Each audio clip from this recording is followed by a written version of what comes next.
of Austria. Thank you, Mr. President. Excellencies, more than 500 days have passed since Russia launched an unprovoked and unjustifiable war of aggression against its neighbor, Ukraine. This blatant violation of the UN Charter and ongoing aggression and occupation of Ukrainian territory by a permanent member of this Council must not go unaddressed. As members of the international community, we cannot stand idly by while the fundamental principles of our shared legal and security order are under threat. An attack against one member of this organization is an attack against all of us. This is what the UN Charter and our system of collective security imply.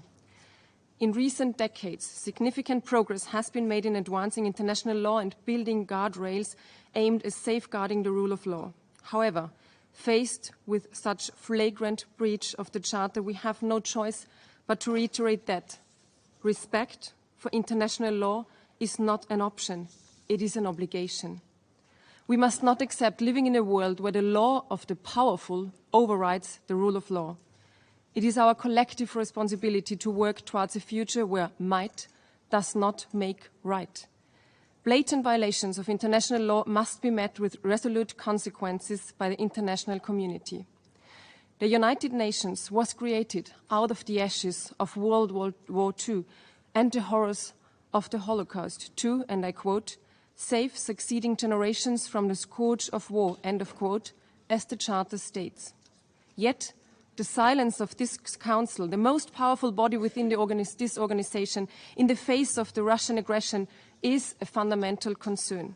Excellencies, we should never get used to the reality of the war in Ukraine. Indeed, we should never get accustomed to any war around the world. We urgently need a global system capable of responding to these threats, a Security Council that is effective, a Security Council that is representative, reflective of today's world and equipped to tackle the challenges of the 21st century. This war has already led to terrible consequences for the civilian population of Ukraine. Thousands of civilian lives have been lost. Nearly 1/3 of Ukrainians were forced to flee their homes. I have witnessed it myself, the destruction and horrors of this war during my visit to Ukraine last November. I myself had to take shelter from the missiles falling on Kiev.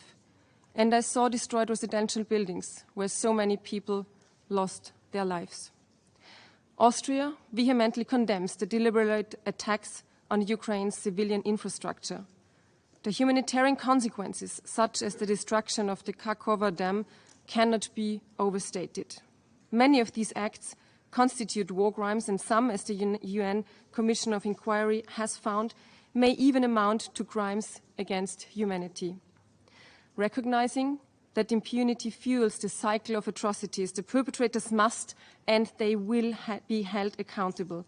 In this regard, my country fully supports all efforts to do so, including by the International Criminal Court. The repercussions of this war extend far beyond Ukraine. They are felt all around the globe. And let me be clear, the impact on food and energy prices around the world are a direct consequence of the Russian aggression. We welcome the leadership of the Secretary-General and President Erdogan of Turkey in facilitating the Black Sea Initiative, which reminds us that diplomacy and pragmatism have an important role to play even in these challenging times. We urge Russia to reconsider its decision announced today and to enable the continuation of the Black Sea Initiative. Excellencies, the repeated implicit but unmistakable nuclear threats are unacceptable. The nuclear risks are higher today than they have been in decades, even higher than at the peak of the Cold War. Nuclear weapons hold the potential for catastrophic humanitarian and environmental consequences.